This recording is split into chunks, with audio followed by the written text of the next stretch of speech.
الحمد لله وكفى والصلاة والسلام على سيدنا محمد المصطفى وأحمد المجتبى وعلى آله الأتقياء وأصحابه الأصفياء أما بعد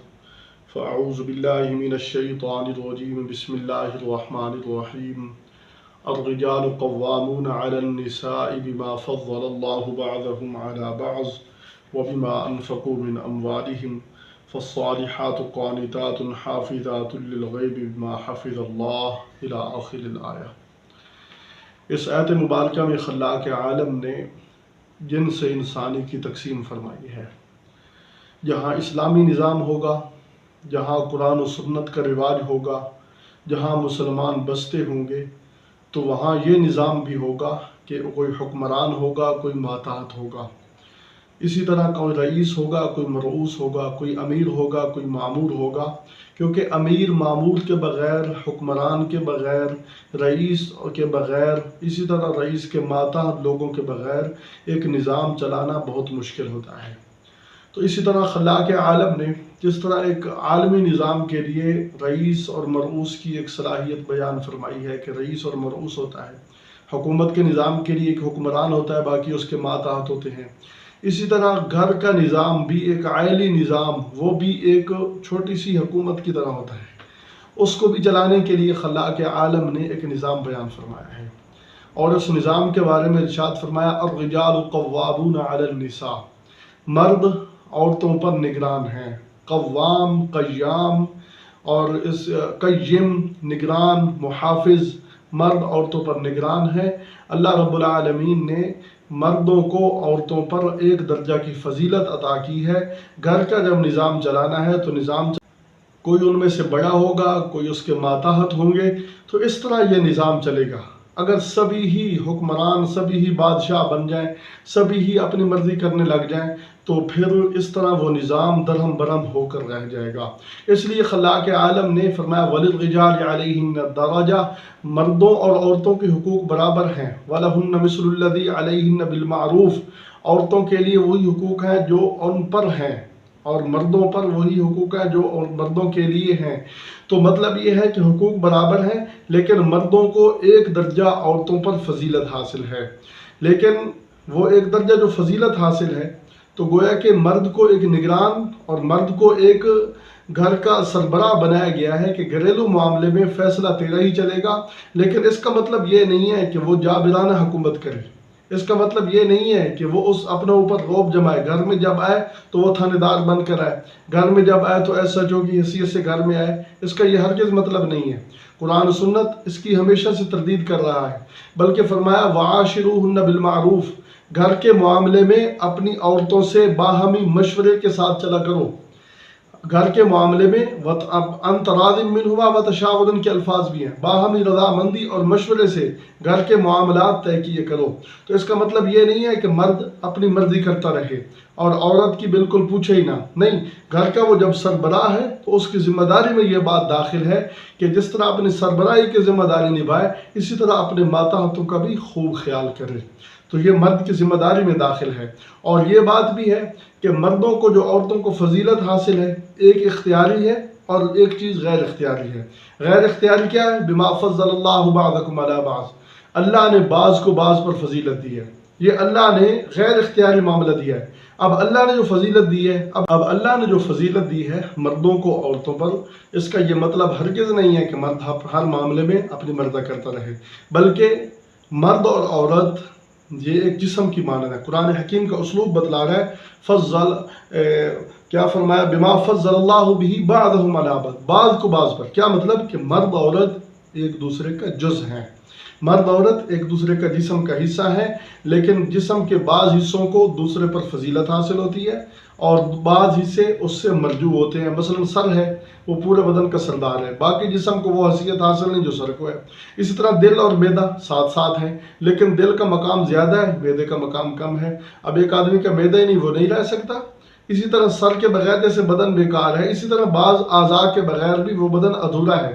تو عورت اور مرد ایک دوسرے کا جز ہیں، اللہ رب العالمین نے ان کو جز قرار دیا، لیکن جز میں جیسے سر کو باقی بدن پر فضیلت حاصل ہے، جیسے اللہ نے جو ہے نا پوری مساجد کو اپنا گھر فرمایا لیکن بیت اللہ کو سب پر فضیلت عطا کر دی۔ اس کا یہ مطلب نہیں ہے کہ باقی گھر جو ہے نا وہ مرجو ہے، نہیں، ان کے بغیر جو ہے نا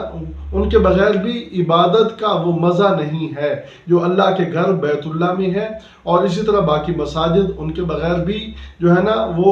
دھرتی کے اوپر اللہ تعالیٰ کے اگر گھر نہ ہوں تو مزہ نہیں ہے۔ تو اسی طرح فرمایا جسم کے کچھ اعضاء وہ اگر نہ ہوں تو جسم گویا کہ نامکمل ہے، تو اس لیے فرمایا بما فضل اللہ بعضهم علی بعض۔ اب مرد اور عورتوں کے حقوق جہاں ہیں، حقوق ان کے برابر متماثل لیکن مردوں کو ایک درجہ پر فضیلت، تو اس کا یہ مطلب ہے کہ اللہ رب العالمین نے مرد اور عورت کو جو کام میں طریقہ کار دیا ہے وہ ظاہری اعتبار سے، دیکھنے کے اعتبار سے وہ الگ الگ ہیں۔ مردوں کا کام الگ ہے، عورتوں کے کام الگ ہیں، مرد کی ذمہ داریاں الگ ہیں، اور عورت کی ذمہ داری میں خانگی امور، بچوں کی تربیت، بچوں کو گھر میں رہ کر ان کی تربیت کرنا، ان کی ذمہ داری عورتوں پر ہے، اور مرد کی ذمہ داری اس کے برخلاف ہے۔ مرد باہر کا ذمہ دار ہے، مرد گویا کہ وزیر خارجہ اور عورت وزیر داخلہ، گھریلو امور عورت کی ذمہ داری ہے، باہر کے امور مرد کی ذمہ داری ہے۔ مرد کما کر لائے گا، سب کی ضروریات پوری کرے گا، عورت کی ضروریات پوری کرے گا، بچوں کی ضروریات پوری کرے گا، لیکن عورت گھر کی ذمہ دار ہے۔ لیکن اس کے اوپر بھی اللہ نے مرد کو نگران بنایا ہے، مرد جو ہے نا ان کا نگہبان، ان کا محافظ ہے۔ تو اللہ رب العالمین نے یہ احسان فرمایا، تو ان کا الگ الگ یعنی نظام بنا دیا۔ اب حقوق سب کے برابر رکھ دیے لیکن مردوں کو ایک درجہ فضیلت عطا فرمائی۔ تو اور اگر مردوں کو فضیلت نہ دی جاتی، عورتوں کو مردوں کے برابر کھڑا کر دیا جاتا، تو یہ بات عقل کے بھی خلاف ہے، دین کے بھی خلاف ہے۔ حدیث پاک کے اندر ان کو ناقصات العقل کہا گیا کہ یہ عقل کے اعتبار سے ناقص ہے، کیونکہ دو عورتوں کی گواہی ایک مرد کے برابر ہے۔ نسیان کی مرد ان میں بہت زیادہ ہوتی ہے، بہت جلدی بات بھول جاتی ہیں، اور اسی طرح فرمایا کہ دین کے اعتبار سے بھی ناقص ہے کہ آدھی زندگی ان کی ناپاکی میں گزرتی ہے، نہ نماز، نہ روزہ، اور نہ تلاوت، اور نہ ہی کوئی وضو کے جو عبادات ہیں ان کے قریب جا سکتی ہیں۔ تو دین کے اعتبار سے بھی ناقص، عقل کے اعتبار سے بھی ناقص۔ اسی طرح مردوں کی گواہی ایک مرد دو عورتوں کے برابر، اور اسی طرح فرمایا کہ انبیاء علیہ السلام اللہ نے مردوں میں بھیجے کیونکہ مرد کامل العقل ہوتا ہے اور عورت ناقص العقل ہوتی ہے۔ اسی طرح اللہ رب العالمین نے مرد کو کئی نکاح کی اجازت دی ہے کہ وہ کئی اپنے نکاح کر سکتا ہے، 2 3 4 تک وہ نکاح کر سکتا ہے، لیکن عورت اس کو یہ اجازت نہیں دی، اس اعتبار سے جس میں نقص ہے۔ اور اسی طرح اعمال شاقہ یہ مرد پر ہیں، اعمال شاقہ ذمہ داریاں جو مشکل ہیں وہ مرد پر ڈالی گئی ہیں، عورت پر نہیں ڈالی گئی۔ حدیث پاک کے اندر آتا ہے لن یفلح قوم ولو امرهم امرأة، وہ قوم کبھی کامیاب نہیں ہوگی جن کی حکمران عورت بن جائے۔ تو اللہ رب العالمین کے محبوب پیغمبر صلی اللہ علیہ وسلم نے اس کی تردید فرمائی ہے، اور عورت اتنی گری ہوئی چیز بھی نہیں ہے۔ حدیث پاک کے اندر اس کے بہت بڑے فضائل بیان کیے گئے۔ فرمایا المرأۃ اذا صلت خمسہا، عورت جب 5 نمازیں ادا کرے، وصامت شہرہا، اور 1 مہینہ لگاتار روزے رکھے، واحسنت فرجہا، اپنی شرمگاہ کی، اپنی عزت و ناموس کی حفاظت کرے، واطاعت بالہا، اپنے شوہر کی فرما برداری کرے، اطاعت کرے، فلتدخل من ای ابواب الجنت شاءت، جنت کے جس دروازوں میں چاہے داخل ہو جائے۔ اتنا بڑا مقام، گھر میں بیٹھ کر، ایک گھر میں بیٹھ کر صرف بچوں کی خدمت کر رہی ہے، اپنی عزت کی حفاظت کر رہی ہے، 5 نمازیں پڑھ رہی ہے، روزے رکھ رہی ہے، اور اس کی کوئی ذمہ داری نہیں ہے۔ اتنی ذمہ داری پوری کر کے اللہ تعالیٰ نے جنت اس کے لیے وسیع کر دی، جنت کے دروازے کھول دیے، فرمایا جس دروازے سے چاہے وہ چلی جائے۔ تو عورت کو اتنا بڑا مقام، اور مرد جب کما کر لاتا ہے، مرد جب اپنے بیوی بچوں پر خرچ کرتا ہے تو اس خرچ کرنے پر اللہ اس کو اجر عطا فرماتے ہیں۔ تو بہرحال اللہ نے جو مرد کو فضیلت دی ہے بما فضل اللہ بہ بعضهم علی بعض،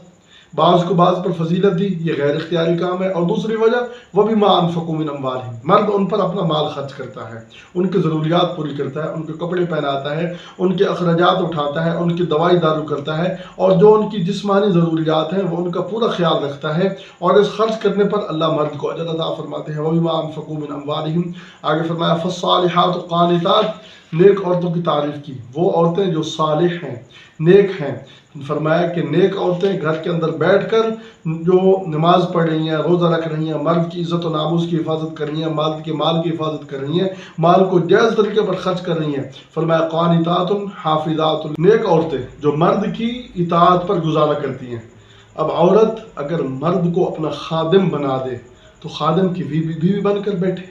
یہ اس کو کیسے زیب دیتا ہے؟ اس سے بہتر یہ ہے کہ مرد کو بادشاہ بنائے اور خود شہزادی بن کر راج کرے، مرد کو عزت دے، مرد کو مقام دے، اس کو بادشاہ بنا دے، اس کو جو ہے نا ایک پروٹوکول دے اور خود اس کی شہزادی بن کر اس کے دل پر راج کرے۔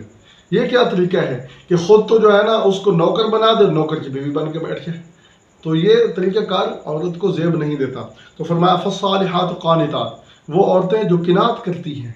جو مرد کے مال کی حفاظت کرتی ہیں، ایک طریقہ کار سے خرچ کرتی ہیں، حافظات للغیب بما حفظ اللہ، مرد کی عدم موجودگی میں اس کی عصمت کی حفاظت کرتی ہیں، اس کی مال کی حفاظت کرتی ہیں، لیکن یہ حفاظت کرنا اس کے اپنے اختیار میں نہیں، بلکہ اللہ نے اس کو حفاظت کی، اللہ نے اس کی حفاظت کے لیے اس کی مدد فرمائی ہے بما حفظ اللہ۔ تو فرمایا کہ وہ عورتیں قانتات ہیں، صالحات ہیں، اللہ کو پسندیدہ ہیں، محبوبہ ہیں، اللہ تعالیٰ کو وہ پسند ہیں۔ فرمایا واللاتی تخافون نشوزہن، اس کے برخلاف وہ عورتیں جو عقل کی چونکہ ہے ہی ناقصات العقل ہیں، تو اب عقل کو صحیح طور پر استعمال نہیں کر رہی، لیکن یہ بات ذہن میں رہے کہ جنس کی بات ہو رہی ہے، جنس مرد جنس عورت سے بہتر ہے۔ یہ مطلب نہیں ہے کہ مرد کا ہر فرد عورت کے ہر فرد سے بہتر ہے، یہ مطلب ہرگز نہیں ہے، کیونکہ بس اوقات نیک صالح عورتیں وہ عام مردوں سے بہت بہتر ہیں، عام مردوں سے۔ یہ جنس مرد یعنی عمومی طور پر ایک جنس مرد جنس عورت سے افضل ہے، اس کا یہ مطلب ہرگز نہیں ہے کہ عورت کا ہر فرد وہ خراب ہے اور مرد کا ہر فرد وہ بہتر ہے، چاہے وہ کسی قسم کا ہو، یہ مطلب ہرگز نہیں ہے۔ تو فرمایا واللاتی تخافون نشوزہن، وہ عورتیں جن سے بدخوئی کا خطرہ ہے، وہ تم ان سے خوف کرتے ہو بدخوئی کا، بد کلامی کا، بد اخلاقی کا، زبان بہت بات بات پر ٹوک کرتی ہے، مرد کو کوئی اہمیت نہیں دیتی، مرد کی بات کی کوئی قدر نہیں کرتی۔ نشوزہن فعظوہن، فرمایا ان کو نصیحت کرو، الگ بیٹھ کر ان کو سمجھاؤ۔ گھریلو معاملات سلجھانے کا بہترین اسلوب یہ ہے کہ اپنی بیوی کو الگ بیٹھ کر لوگوں کے سامنے رسوا نہ کرو، علیحدہ بیٹھ کر ان کی تربیت کرو، ان کو سمجھاؤ بھائی آپ نے فلاں موقع پر ایسا کیا، ایسا نہیں کرنا چاہیے تھا، آپ نے اس موقع پر مسنگ کی، یہ مسنگ آپ کو نہیں کرنی چاہیے تھی، تو آپ جو ہے نا یہ اس طرح کیوں کر رہی ہیں؟ تو الگ بیٹھ کر سمجھاؤ۔ فعظوہن، اور اگر وہ اس بات سے نہیں سمجھ رہی، فرمایا فعظوہن واہجروہن فی المضاجع، دوسرا طریقہ یہ ہے کہ ان سے بستر جدا کر لو، یعنی ان کو اپنے بستر پر نہ آنے دو۔ اگر اس کی عقل جو ہے نا وہ کام کرتی ہے نا تو وہ سمجھ جائے گی کہ مرد مجھے کوئی اہمیت نہیں دے رہا، وہ مجھ سے دور ہو گیا ہے، وہ مجھے جو ہے نا جو چیز مرد اور میاں اور بیوی کی آپس میں جو ایک محبت تھی اس سے مرد جدا ہو گیا، تو کم از کم میرے اندر یہ کمی تھی، اس کمی کی وجہ سے مرد مجھے اہمیت نہیں دے رہا، تو اس سے اس کا عقل ٹھکانے آ جائے گا۔ وَاهْجُرُوهُنَّ فِي الْمَضَاجِعِ، اور تیسرا طریقہ وَاضْرِبُوهُنَّ، فرمایا اگر پھر بھی اس کا عقل نہیں آ رہی تو اللہ تعالیٰ فرما رہے ہیں ان کو مارنا بھی جائز ہے، لیکن پسندیدہ نہیں ہے۔ آپ صلی اللہ علیہ وسلم نے اس کو پسند نہیں فرمایا، کیونکہ عورت کو مارنا، صنف نازک پر ہاتھ اٹھانا یہ پسندیدہ نہیں ہے، وہ صنف نازک ہے، کمزور ہے، کمزور پر ہاتھ اٹھانا ایک طاقتور کے لیے زیبا نہیں دیتا، اگرچہ شریعت نے اجازت دی، اور اجازت اس حد تک دی ایسے جگہ پر مارو کہ اس کے جسم پر نشان نہ پڑے، منہ پر مارنے کی اجازت نہیں ہے، تو اس لیے شریعت نے اگرچہ اجازت دی ہے لیکن پسند نہیں فرمایا۔ فرمایا وَاضْرِبُوهُنَّ فَإِنْ أَطَعْنَكُمْ، اگر وہ تمہارا کہنا مان لیں، اطاعت کر لیں، فَلَا تَبْغُوا عَلَيْهِنَّ سَبِيلًا، تو ان پر کوئی راہ تلاش نہ کرو، یعنی ان کے بارے میں یہ نہ کہو کہ اب میں اس کو جدا کر دوں گا، اب اس کو الگ کر دوں گا، اس کو طلاق دے دوں گا، نہیں۔ اگر وہ تمہاری اطاعت کو تسلیم کر لیں، فرمایا ان پر کوئی اور راہ تلاش نہ کرو، ان اللہ کان علیٰ کبیرہ، کیونکہ تم اگر بڑے ہو نا گھر میں، تم مرد ہونے کی حیثیت سے عورت پر ہاتھ اٹھاؤ گے، تم بڑے ہونے کی حیثیت سے بات کر رہے ہو، تو اللہ بھی سب سے بڑا ہے، جاننے والا ہے، علی ہے، ساری کائنات سے بڑا ہے، کبیر ہے اور سب سے بڑا ہے، اکبر ہے، کبیر ہے، علی ہے، بلند و برتر ہے، اس کی شان، اس کی طاقت سب سے زیادہ ہے، اس لیے اللہ سے ڈرنا چاہیے اور عورت پر ہاتھ نہیں اٹھانا چاہیے، اگرچہ لوگ آپ کو کہیں کہ یہ رند مرید ہے، یہ جو ہے نا عورت کی بات ماننے والا ہے، لیکن عورتوں کے حقوق ہیں، مرد کو ایک درجہ پر فضیلت حاصل ہے، اور اللہ نے جو عزت دی ہے تو مرد کو عشیر کہتے ہیں، عشیر۔ عورت عموماً کم عقل ہے، اس لیے وہ چھوٹی چھوٹی بات پر جھگڑا کرنا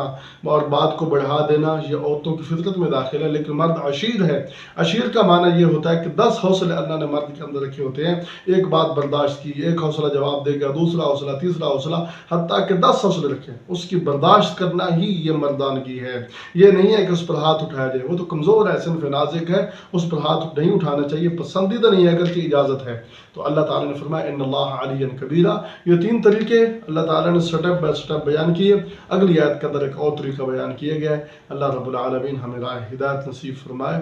اور اہل حقوق کے حقوق سمجھنے کی توفیق عطا فرمائے۔ وما توفیقنا الا باللہ۔